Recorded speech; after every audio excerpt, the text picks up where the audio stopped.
Hi student, कैसे हैं आप। My name is Vidyasagar Shrivastava. देखो स्टूडेंट, इस समय आज हम शुरू कर रहे हैं थर्मोडायनेमिक्स और हमने इसका पहला टॉपिक लिया है थर्मल इक्विलिब्रियम। देखिए स्टूडेंट, थर्मल का मतलब यहाँ टेम्परेचर से है, ठीक। तो अगर कोई भी जैसे बॉडी ए है, बॉडी बी है और ये है कंडक्टर, ठीक। इनके बीच में हमने एक कंडक्टर लगा दिया है ताकि अगर इनके टेम्परेचर डिफरेंट होंगे तो हीट एनर्जी इनमें फ्लो होगी, टेम्परेचर डिफरेंट नहीं होगा तो हीट एनर्जी फ्लो नहीं होगी। थर्मल इक्विलिब्रियम का मतलब टेम्परेचर सेम। मेन फैक्टर आप समझिए कि थर्मल इक्विलिब्रियम मतलब टेम्परेचर ऑफ टू बॉडीज और two object are same. If temperature of two bodies are same then bodies are in thermal equilibrium. If temperature of two bodies are same then bodies are in thermal equilibrium, ठीक। यानी जब किन्हीं दो bodies का temperature same होगा तो वो होंगे थर्मल इक्विलिब्रियम में होंगे, यानी हम ये ऐसा कहेंगे कि वो बॉडी जो है थर्मल इक्विलिब्रियम में है।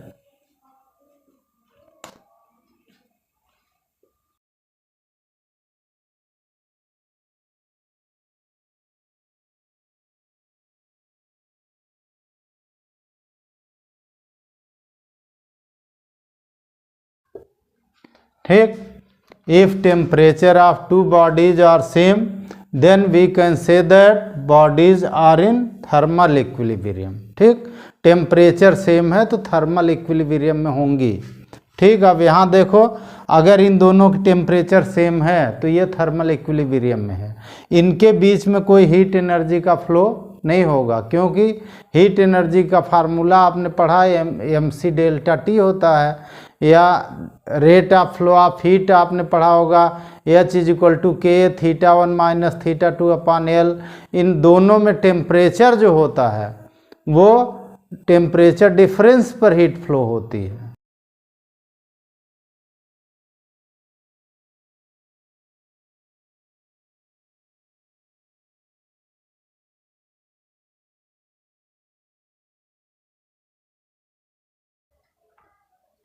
If temperature of body A is TA and of body B is TB, then in thermal equilibrium TA = TB होगा, ठीक। थर्मल इक्विलिब्रियम में होंगे तो उनके टेम्परेचर सेम होंगे। टेम्परेचर डिफरेंस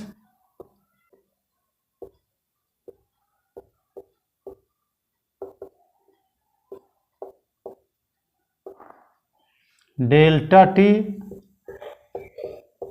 ये होगा, चाहे टी में से टी भी कर दीजिए, ये आएगा 0। जब दोनों सेम टेम्परेचर है तो यानी थर्मल इक्विलिब्रियम में चेंज इन टेम्परेचर कितना होता है, 0 होता है। अब 0 जो है वो किसी भी यूनिट में होगा।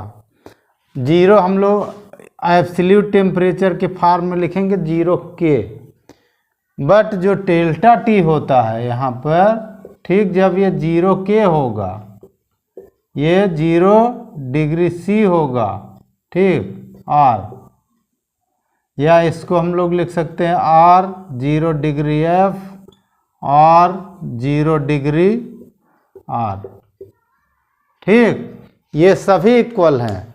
ये है केल्विन, ये है डिग्री सेंटीग्रेड, ये है फ़ारेनहाइट और यह है र्यूमर टेम्परेचर, ठीक।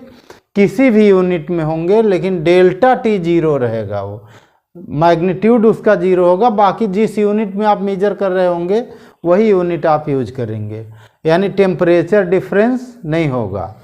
फ्लो ऑफ हीट,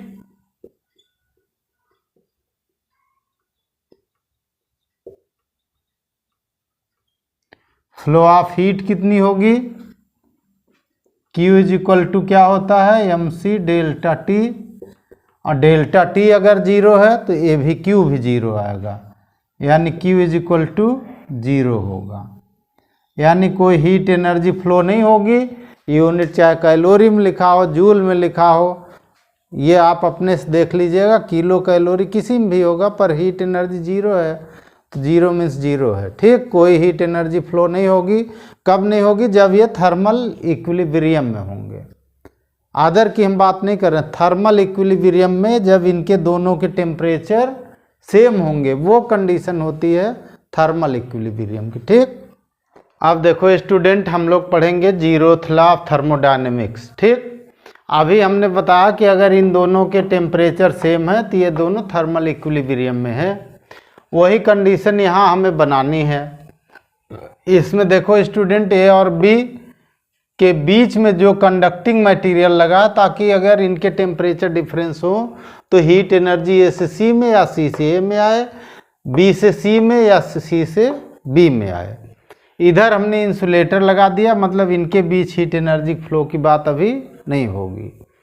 इसका मतलब यहाँ पे हमें ये बताना है कि if A and B are separately in thermal equilibrium with third body, ठीक, then A and B will be in thermal equilibrium with each other. This statement is zeroth law of thermodynamics.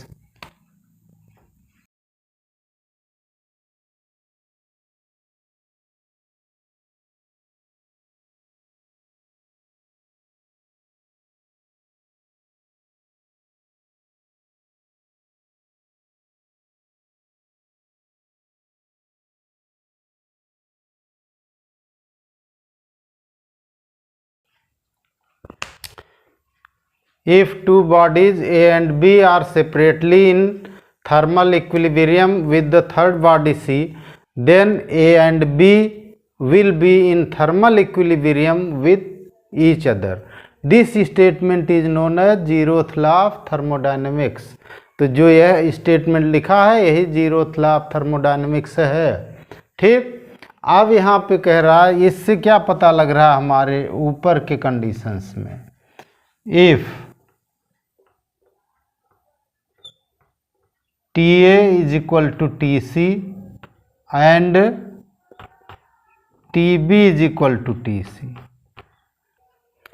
इसका मतलब हुआ कि जो C का temperature होगा वही A का होगा और जो B का है वही C का होगा। ठीक, अब अगर ऐसा कंडीशन है तो हम इन दोनों कंडीशंस में, तो आप भी जानते हैं कि अगर किसी इक्वेशंस के राइट हैंड साइड इक्वल है तो लेफ्ट भी इक्वल होंगे।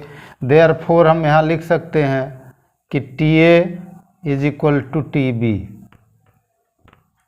ठीक, अब यहाँ देखो स्टूडेंट, जब यहाँ पे ये तीनों थर्मल इक्विलिब्रियम में है, इनके बीच कंडक्टर लगेगा तब भी हीट एनर्जी फ्लो नहीं होगी। अब यहाँ कंडक्टर लगा है, ये थर्मल इक्विलिब्रियम में, तो टेम्परेचर इक्वल है, तो कोई हीट एनर्जी का फ्लो नहीं होगा। ठीक, यानी ए बी और सी के बीच में आपस में किसी भी कंडीशन में हीट एनर्जी फ्लो नहीं होगा।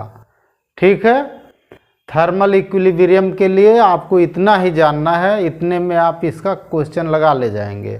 ठीक, यानी अगर वो थर्मल इक्विलिब्रियम में है तो कोई हीट एनर्जी फ्लो नहीं होगी।